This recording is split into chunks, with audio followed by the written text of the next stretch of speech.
রাজধানীর Fortune shopping মলের Shampa jewellers থেকে 500 ভরি স্বর্ণ অলংকার চুরির চাঞ্চল্যকর ঘটনার অবশেষে রহস্য উদ্ঘাটন করেছে ঢাকা মহানগর গোয়েন্দা পুলিশ ডিবি।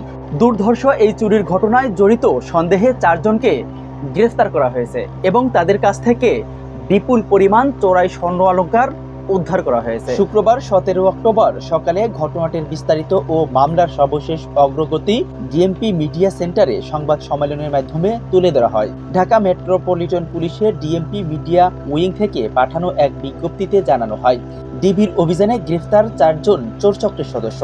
তাদের কাছ থেকে উদ্ধার হওয়া স্বর্ণ অলংকার চুরির শিকার হওয়া শম্পা জুয়েলার্সের বলে প্রাথমিকভাবে নিশ্চিত হয়েছে পুলিশ। উল্লেখ্য, গত 8 অক্টোবর বিগত রাতে মালিবাগের ফরচুন শপিং মলে শম্পা জুয়েলার্স থেকে প্রায় 500 ভরি স্বর্ণ অলংকার চুরির ঘটনা ঘটে। সিসিটিভি ফুটেজে বোরকা পরা অবস্থায় 2 ব্যক্তিকে তালা কেটে দোকানে প্রবেশ করে চুরি করতে দেখা যায়।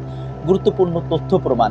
তারপর আরও তৎপর হয় থানা পুলিশ, র্যাব, ডিবি সহ অন্যান্য আইন শৃঙ্খলা রক্ষাকারী বাহিনী। কঠোর নিরাপত্তার মধ্যেও এমন দুর্ধর্ষ চুরির ঘটনায় চরম আতঙ্ক ও উদ্বেগ সৃষ্টি হয়েছিল জুয়েলারি ব্যবসায়ীদের মধ্যে। দীর্ঘ তদন্ত ও অভিযানের পর ডিবি চোর চক্রের সদস্যদের গ্রেফতার এবং চোরাই স্বর্ণ অলংকার উদ্ধারের মধ্যে দিয়ে ব্যবসায়ীদের উদ্বেগের অবসান হলো।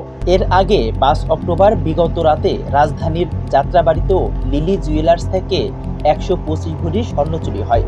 পরিস্থিতিতে ব্যবসায়ীদের পক্ষ থেকে বাংলাদেশ জুয়েলার্স অ্যাসোসিয়েশন বাজুস দ্রুত অপরাধীদের গ্রেফতারের দাবি জানিয়েছিল। ডিবি কর্মকর্তারা জানিয়েছেন, ব্রিফিংয়ে গ্রেফতারকৃতদের পরিচয়, চুরি বিস্তারিত কৌশল এবং তাদের কাছ থেকে উদ্ধার হওয়া স্বর্ণের পরিমাণের বিষয়ে সুনির্দিষ্ট।